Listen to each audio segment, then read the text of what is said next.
My father, a top scholar from a humble family, married the emperor's younger sister, Princess Yongle. The couple loved each other dearly and had 8 sons.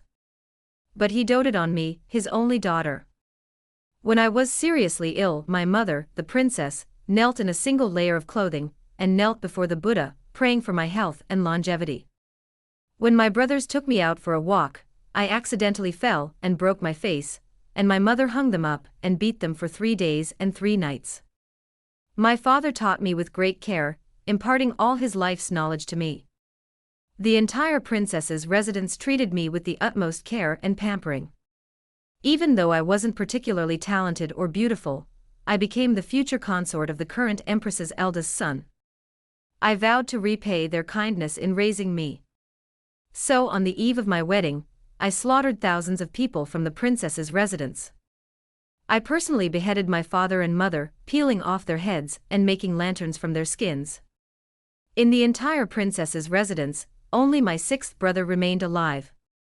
He was the one who loved beauty, yet now I had shaved off all his hair with a kitchen knife. My technique wasn't great, and when I reached his head, I accidentally shaved off a layer of his scalp. He roared hoarsely, but I couldn't make out what he was saying. Just as I tried to ask him to speak louder, I suddenly remembered I'd cut off his tongue and fed it to the dogs. 6th brother always loved taking me out to play. Whenever his friends praised me, he'd proudly touch my face and say, "My sister, naturally, is the best." Thinking of this, I took the hand he habitually used to touch me and slashed it, blade by blade. By the time the Ministry of Justice and the Supreme Court rushed over, 6th brother had already passed away. Only his left eye remained, staring back at me intently. I sighed. Perhaps they hadn't expected me to act so brazenly in public, and several new recruits to the yamen couldn't help but vomit. Even the soldiers, accustomed to witnessing life and death, wore extremely grim expressions. "Jiang Wuli, why don't you surrender?" With a furious shout, the crowd surrounded me. I chuckled softly and glanced at the lanterns hanging on either side of the gate. The Dali Temple minister subconsciously followed my gaze, his expression suddenly changing. Because he saw it. Inside the 2 large red lanterns were the heads of my father and mother. Still dripping with blood. I believe no criminal deserves the luxury of a trial by the 3 judges. However, no matter how they pressed me about my motive for murder, I remained silent, admiring my own hands. These hands, with utterly brutal and horrific means, had ended the lives of thousands throughout the princess's residence. And yet, I, a heinous murderer, seemed relaxed and carefree, as if I had been invited by them to chat and admire the flowers. When the Grand Court Justice, enraged by my actions, slammed his hands on the table and demanded, for the umpteenth time, why all this had happened, I finally let out an impatient click of my tongue and lazily replied, "I do." The Minister of Justice was also furious. Think back then, you simply caught a cold with a persistent fever. Your mother, Princess Yongle, dressed in simple clothes, stripped off her jewelry, and knelt prostrate herself before the Buddha to pray for you. Her knees bled, and she was bedridden for 3 months. And you pulled out her tendons and bones to make a human skin lantern. I thought about it, and with regret, if she had fallen from the last step, breaking her head and leaving her disfigured, I wouldn't have had to go through all this trouble today. Killing her was such a struggle. The left censor-in-chief of the censorate's eyes were etched with blood. What about your father? He was the top scholar in the imperial examinations, a humble family with a poor background. He didn't despise you for being a girl, and he devoted his life's learning to you. Everyone in the capital knew how much he doted on you. Have you ever lived up to his kindness? I protested. Of course I have great respect for your talent. Otherwise, how could I have left such a complete head? You know, out of respect for him, I hacked his neck off again and again with an axe while he was still alive. The officials present were all shocked by my words. My imperturbable demeanor made them want to tear me into pieces. They kept calling me a wicked daughter, unfilial, and heartless. I laughed. What right do you have to accuse me of being unfilial? I'm a very filial son. Worried that my father, mother, and brothers would have no one to look after them on their way to the afterlife, I killed all the maids, servants, and housekeepers. Oh yes, I even provided them with coachmen. They loved you dearly and protected you like a treasure, yet you're so cruel, leaving no one alive. You're a beast. Someone around me gasped. I nodded. Thank you. The most powerful figures in the three courts were so enraged by me that they erupted in accusations, completely utterly rude. I felt a bit bored. What's the point of this whole trial? Why don't they just sentence me soon? Anyway, I've long wanted to die. Just then, a minor official entered respectfully, kneeling and bowing. Someone's coming from the palace. He glanced at me and continued, it's the 11th prince. I lowered my eyes. Shangguan Hao, the 11th prince of the Great Yong dynasty, and the empress's eldest son. If it weren't for this bloody massacre, 3 days later would have been our wedding day. Shangguan Hao hadn't looked at me since he entered. As the most popular candidate for crown prince, he slightly sidestepped as everyone saluted him. Instead he bowed and said, Ali, I'm sorry to trouble you all. I frowned. His voice was a little hoarse, and after he finished speaking, he couldn't help but cough a few times with his fist clenched into his mouth. His humble attitude gave the people in the three courts a complicated look. They all looked at me in unison. They seemed puzzled as to why a scum like me, a cruel and murderous person, was worthy of the 11th prince's treatment. I sneered and called him by his name, Shangguan Hao. Shangguan Hao looked at me, and I stared back without flinching. He must be ill, his face pale. I laughed again. He's condescending to come to this place for a fiancé like me. Is the 11th prince using me to win over people? I spoke with a mixture of sarcasm. I didn't care about Shangguan Hao's reputation at all. When the officials heard this, the anger that had just been somewhat quelled by Shangguan Hao flared up again. It's a pity that these people kept repeating the same insults over and over again, making my ears hurt. Shangguan Hao wasn't affected by my words.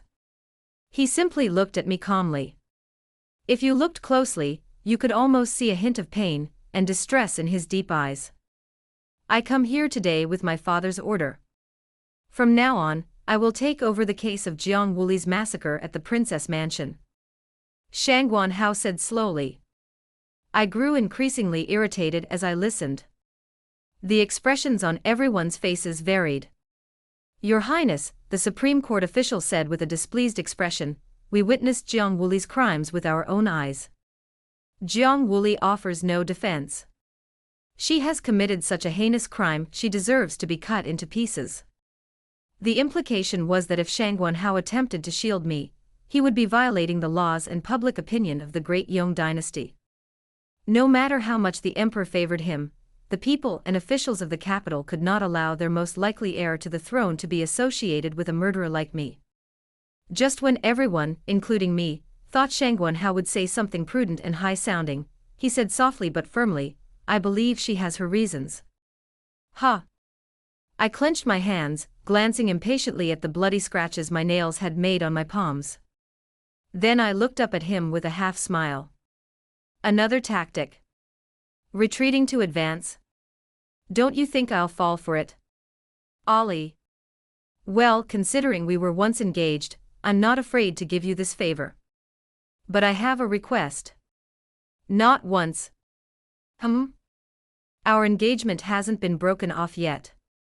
I pursed my lips. I'd never seen the usually gentle Shangguan Hao so stubborn.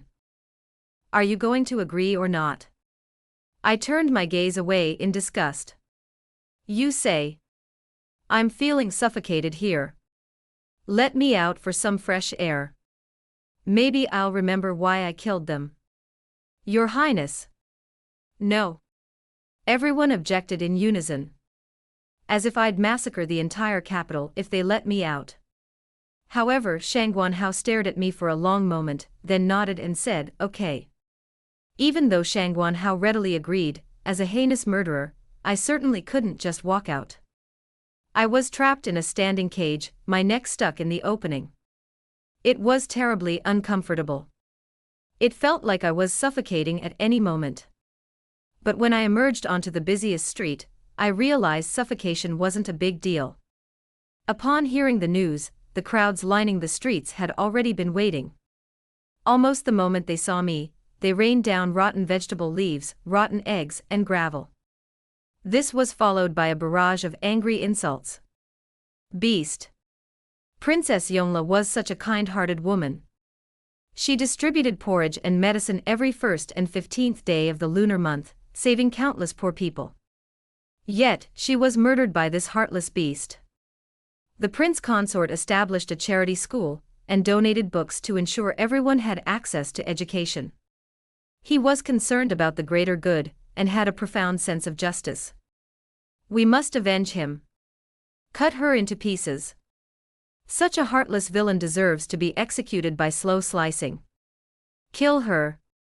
The masters of Princess Yongla's mansion were all kind people in the eyes of the people. But they were utterly mutilated at the hands of a dear relative like me. The commotion was about to break out, and even the yamen runners accompanying the prison van were inevitably implicated. To prevent a more serious and dangerous riot, I was hastily taken back to the prison. I was a mess, yet I laughed freely. Seeing Shang Guanhao reaching out to wipe the blood and dirt off me, I stepped back and said, "Did you see that?" Shang Guanhao frowned at me. "If you associate with a beast like me, a creature everyone deserves to die, you'll be stained and filthy. You're a high and mighty prince with a bright future ahead of you, so I advise you, get out." The last word was icy cold. Shang Guanhao stared at me deeply, then turned and left. I breathed a sigh of relief. But then I felt meaningless again. Life is filthy, and I wanted to die. But I didn't expect that 3 days later, on the day of Shang Guanhao and I's wedding, shocking news arrived from the prison. Shang Guanhao had been kneeling at the main gate of the Palace of Heavenly Purity for 3 days and 3 nights. He begged the emperor to strip him of his status as a prince and demote him to a commoner in exchange for my freedom. It's said that the empress fainted on the spot, her life in danger. The emperor, enraged, punished Shang Guanhao with 30 lashes. But he remained unrepentant. I wasn't paying attention, and my teeth lacerated my cracked lip. The smell of blood filled my mouth. I knocked my head against the cold wall, chuckling self-deprecatingly. After spitting out a mouthful of blood, I called the jailer, I confess. This time, it wasn't just the 3 judges who were interrogating me. I knelt in the Qianqing Hall, flanked by civil and military officials, directly above the emperor, and behind a pearl curtain, Shang Guanhao's biological mother, the empress. Shang Guanhao stood not far from me. He was emaciated, even more dejected than me, a prisoner in prison. I glanced at him and uttered a sentence that stunned everyone. 4. I'm not Princess Yongla's biological child. I'm the daughter of the prince consort Jiang Chuxing and his original wife, who stayed in the countryside before he passed the imperial examination and became the top scholar. As soon as these words fell, the insults began to lash out again. Nonsense. The prince consort and the princess are deeply in love. How could I ever hear of him having a so-called original wife? Besides, you're only 14 this year. According to what you're saying, wouldn't you be 18 now? You're so vicious. You'll do anything to smear the prince consort and the princess. Okay, since you say the prince consort has another original wife, what's her name, and where is she now? Of course, I knew these people wouldn't believe me. When the chaotic chatter subsided for a moment, I looked up, glanced over, and answered each question. Jiang Chuxing has been an orphan since childhood. During a 3-year drought, he nearly starved to death one winter. My maternal grandfather was kind enough to save their own food, and even donate their own blood to save him. To repay the kindness of giving him a new life, he decided to marry into my maternal family. My grandfather couldn't bear the thought of his Jiang family being childless, so he arranged for him to marry my mother and provided for his education. On the day he went to the capital, my mother had been pregnant with me for over a month. I am indeed 18 this year. As for why I look so small, you might want to ask the imperial physician. Stuffing a child into a custom-made urn halts their growth. I spent 4 years in that urn until my figure matched the age they lied about, so that no one would doubt my biological identity. The prince consort's original wife. My voice trailed off. Even after all these years, when I think of that gentle and virtuous woman with a few scars on her face, and of my maternal grandfather who doted on me, I still can't help but tremble. As if I'm afraid. To others, my appearance made it seem as if my maternal grandparents had some unpleasant past against me. They whispered among themselves, and even if they already believed the prince consort had a previous wife before marrying the princess, it was undoubtedly unsightly.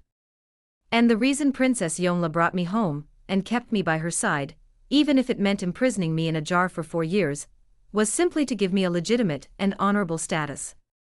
Before I even said anything, they had already convinced themselves. And they had further exaggerated the image of the prince consort and the princess. And thus, their hatred for someone like me, so ungrateful and cruel, deepened. They had already begun to request the emperor's permission to dismember me. The emperor's voice was deep and majestic. Jiang Wuli, is your mother's resentment justifying your murder? My eyes trembled as I listened to the emperor's tone, as if he already knew the past. No wonder Princess Yongle was so brazen. Because she had a backer. Her backer was the emperor, the supreme ruler, who would clear all obstacles for her no matter what she did. I exhaled slowly and stood up. With neither servility nor arrogance, I met the gaze of the most distinguished and authoritative man in the world. The emperor seemed surprised by my audacity. Shang Guanhao had already taken a step forward, but stopped abruptly when I glanced at him coldly. His face was filled with sorrow, and he closed his eyes. His hands, clenched and trembling, hung at his sides. I thought, as clever as he was, he had guessed it. However, even as clever as he was, he could not have guessed everything. I dusted off my clothes, even though I was already filthy. Then, he said casually, I'm not virginal, and I've had multiple abortions, so I can't have children again. Ollie. Shang Guanhao called out, his voice breaking. I ignored him. Don't you all want to know why I'm so mad? Don't you worship Princess Yongle as a deity? A desperate madness welled up in my eyes. I'd never seen my father since I was born. My family never mentioned him to me, and I always thought I was a child whose father died young. But I wasn't sad because my grandparents, my uncles and aunts, my cousins, and my mother, they've compensated me for the loss of my father 1,000 times over. Later, I happened to hear about my parents' past. In the evening, under the setting sun, by the willow trees at the village entrance, the grandmothers and aunts chatted quietly, saying, Jiang Chuxing must have stayed in the capital to become a high-ranking official, abandoning the disfigured Huinyang and the child Ollie. But wasn't Huinyang's disfigurement also because she wanted to? Can you save Jiang Chu, who was nearly devoured by a wolf? Honestly, I felt nothing after hearing that. At my age now, having a father doesn't really matter to me. I just felt the sadness and trance in my mother's expression every night as she patted me and hummed a sweet tune to lull me to sleep. But when she looked at me, her smile was always gentle, like moonlight. I thought life would continue in this blissful way, until one night, a group of well-trained, masked men in black burst into the village. My mother stuffed me into the cellar. In her haste, tears fell on my face as she told me, Ali, live well. Later, through the gaping hole in the wall, I saw her face, slashed with blood and flesh from the knife. They also brought in a ferocious wolfhound, ripping her clothes and defiling her already mutilated body. I saw my mother's eyes open in death. Her eyes were filled with me. It was me, devastated and despairing. I don't know how long it took before silence returned outside. I crawled out. I picked up my mother's remains piece by piece, clutching them tightly in my arms. As I walked out, I saw the bodies of my grandparents, my uncle and aunt, and my cousins. They were all mutilated. Even in the daytime, they'd still been smiling at me. I dug a hole with my bare hands, trying to bury them. But I found I couldn't. The entire village had been killed. Everyone who knew the past of the newly crowned top scholar, Jiang Chuxing, had been killed. My warm and peaceful hometown had been stained with blood, transformed into a living hell. But that wasn't the end. The fire spread like wildfire. It was then that the killers finally discovered me, the only one left. Just as I was about to die by their swords, one of the leaders chuckled, "Why not take her back and give the princess some fun?" So I was taken to Princess Yongla's residence in the capital, where I met my father, Jiang Chuxing. Upon our first meeting, he and his noble wife presented me with a generous gift. They pushed me into a filthy, smelly stable, where a hunchbacked, lame, and one-eyed groom robbed me of my innocence. At that moment, Jiang Chuxing, Princess Yongla, pregnant with her 7th and 8th sons, and their eldest, 2nd, 3rd, 4th, 5th, and 6th sons all stood by. Amidst the excruciating pain of being torn apart, I listened as they jokingly discussed, "Children raised in the village are just tougher." My father, smiling, echoed, "It's up to her mother." I was tortured for 3 days and 3 nights, but I didn't die. I even became pregnant. They were intrigued, and seeing me like this, they felt even more that I was a wonderful toy. Too. Even worse than before.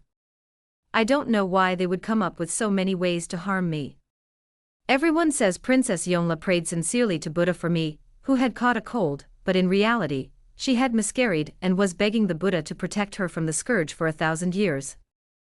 If there must be any connection to me, it was simply her kowtow, praying that I would be reborn as an animal for generations to come, in exchange for the longevity of her family.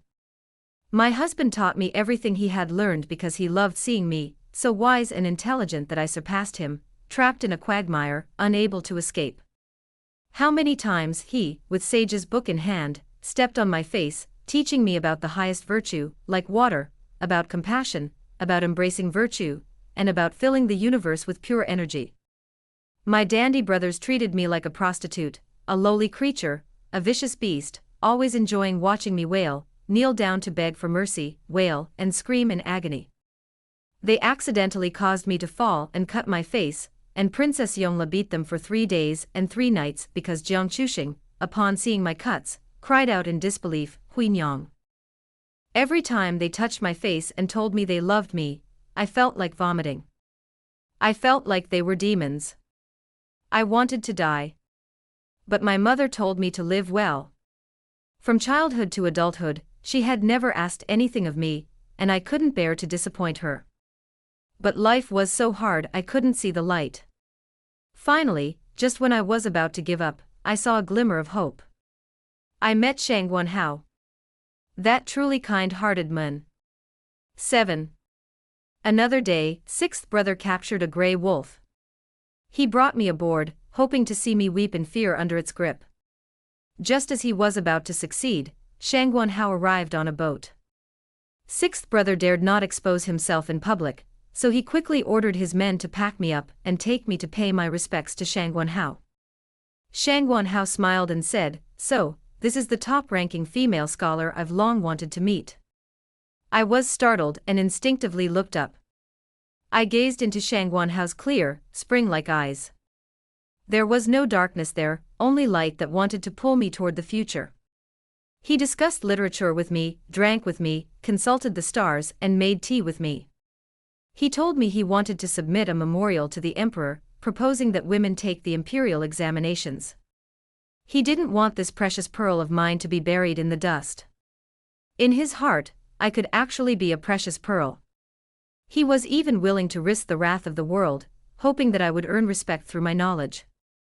Later, he even proposed marriage to me. I knew I couldn't agree. I wasn't worthy of him. But this most beautiful young man in the world knelt on one knee and made me the simplest, most sincere vow. I think this was my mother's love for me, the salvation she sought. If Shang Guanhao were by my side, I think I would still want to live. I don't know how Shang Guanhao obtained the decree, but the date for our wedding was set. The day the phoenix coronet and bridal robe were delivered to the princess's mansion, I thought I could finally escape the abyss. I lowered my eyes, as if remembering the warmth that day when I saw the dazzling crimson, my heart ablaze with warmth. If that's the case, the previously silent empress suddenly asked, why did you massacre thousands of people in the princess's mansion on the eve of your wedding? Everyone knew, after I confessed my story, that someone so ugly, so filthy, and so destitute was no match for the 11th prince. The empress asked this question out of the confusion of these onlookers. I was clearly just one step away from reaching the Dragon Gate. If I could marry Shangguanhao and become the legitimate consort of the emperor, I would one day achieve my vengeance. Why the rush? I looked at these people. At first they cursed and despised me, eager to eliminate me. Now their eyes were more complex. Some even harbored a hint of pity. Because they knew full well that what I was telling was not a fabricated story. The injuries and humiliations that had happened to me were real. The princess's mansion and I had an irreconcilable feud, first for murdering my own relatives, and then for abuse and humiliation. All of this completely overturned their perception of the people in Princess Yongla's mansion. Why not wait a little longer? I whispered, then laughed. Of course, because they must die. 8. When they received the decree granting my marriage to Shangguanhao, their faces beamed with joy. But secretly, they wished to kill me in the most brutal way possible.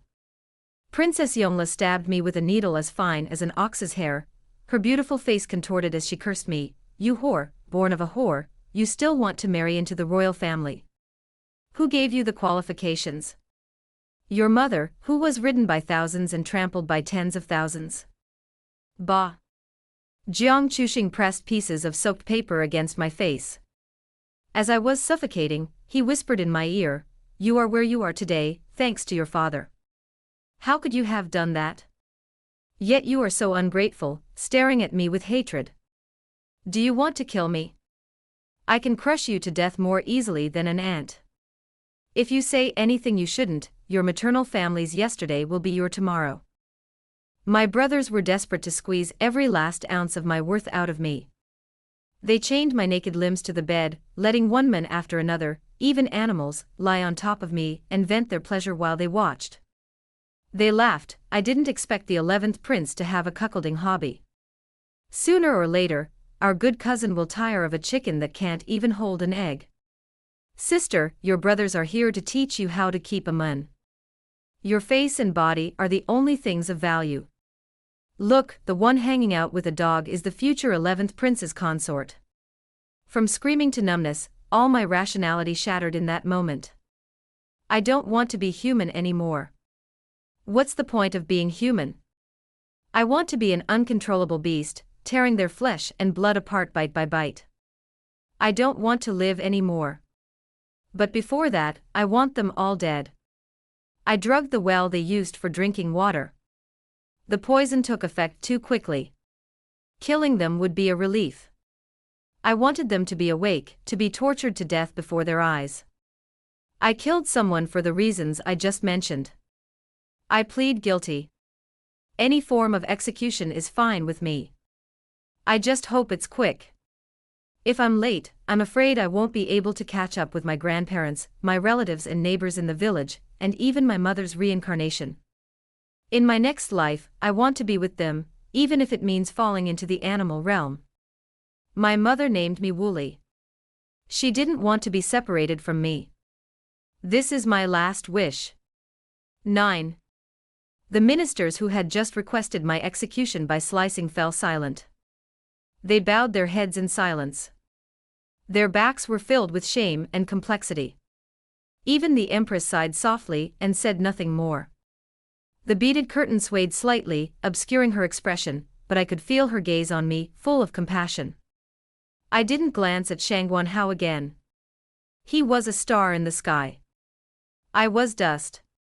But I was still grateful. When I desperately tried to look up, he shone with the brightest light. The emperor ordered me to be imprisoned, to be executed by beheading 3 days later. I expected this, and I breathed a sigh of relief. Everything was finally over. When I returned to the prison, the guards were no longer as rude to me as before, placing me in a relatively clean cell. Just when I thought this was a last-ditch honor, Shangguanhao appeared in front of me, carrying a food box. The cell was dark and narrow, and he had to bow his head to enter. I couldn't count how many times he had bowed his head for me. But no matter what, once I died, he would be able to resume his former high position. So, I no longer cared about his humble sacrifice for me. Shangguan Hao sat on the floor across from me, unpacking the food from the lunch box one by one. I looked at them coldly. They were all my favorites. Though we had only known each other for a short time, he had memorized my preferences so vividly. Aside from the family members in my memory, he was the only one who cared so deeply for me. I thought my heart, which had been cold-blooded to the extreme, inevitably warmed a little at the moment of death. He poured me a glass of wine. I raised my glass. It was peach blossom wine. I smiled and drank it all in one gulp. He poured me 3 more glasses. After I finished them all, the moment he set down his glass, I saw tears streaming down his face. Like my mother before her death. And like me, after killing everyone in the princess's mansion, kowtowed 3 times to the southwest. I wanted to reach out and wipe his tears, even though my hands were covered in blood. But my hands were chained, and I couldn't touch him. No matter how hard I tried. He stood up and sat down next to me, close to me. He ignored the dirt on me. This time, I touched his face. Even the tears of a warm person are warm. The heat made my fingertips tremble. I laughed and scolded, "You're useless." Shangguan Hao lowered his head and served me the food. "I made these myself," he said in a hoarse voice. I turned his fingers over and looked at them. Both hands, where I had held the pen and the sword, were covered with small wounds. I cupped his hand in my palm, leaning against him, looking at the small iron-barred window above the prison, and chuckled softly. My mother cooks deliciously, and everyone invites her to a banquet. She transforms wild produce and vegetables into delicious dishes, but no matter how much I eat, I never gain weight. She's always worried, feeling like she's not taking good care of me. My grandfather was a skilled hunter, capable of killing tigers with his bare hands. One year, wild boars rushed down the mountain, and he led the village youths to round up and kill a herd. That day, everyone in the village, young and old, had a bite of meat. My grandmother sews well, and she sews every piece of my clothes, shoes, and socks, stitch by stitch. My uncle is a craftsman. Although he has many children, he saved up plenty of good wood to make furniture for me. He even learned how to make a step-up bed, and said he'd make my dowry himself. My aunt never gets jealous of my family's kindness to me, nor does she mind me being a child from another family. She treats me like her own child. When my cousin reached marriageable age, she wanted to use the money she saved to support my education. My cousin took me up trees and down rivers, and my cousin roasted sparrows and grilled fish for me. They held my hand and accompanied me as I grew up. They showed me all the beautiful scenes of my childhood. The villagers were all very happy to see me.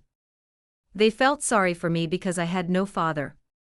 Even if I was the first to hit their children, they would force them to apologize. Every year on my birthday, even the lonely old men in the village would give me a gift of woven grasshoppers. Later, after they all died, I kept wondering if I had received too much, which was why I lost it so tragically. Shangguan Hao, this is a warning from God. He's telling me I don't deserve good things. I stood up, let go of his hand, drank the wine in the pot, and said to him, "Go." This time, I smiled. 10. I don't know who spread all my experiences through the storytellers. On the day of my execution, there were no rotten vegetable leaves or rotten eggs to greet me. The streets were still lined with people. So many people, yet it was remarkably quiet. As I was being pinned to the execution ground, someone shouted, "May you be born into a good family in your next life." I nodded to the crowd in thanks and replied loudly, "Thank you for your kind words." These words, like a stone thrown into a lake, stirred not ripples but waves of sobs. I curled my lips, waiting for the executioner's sharp knife to cut me in half.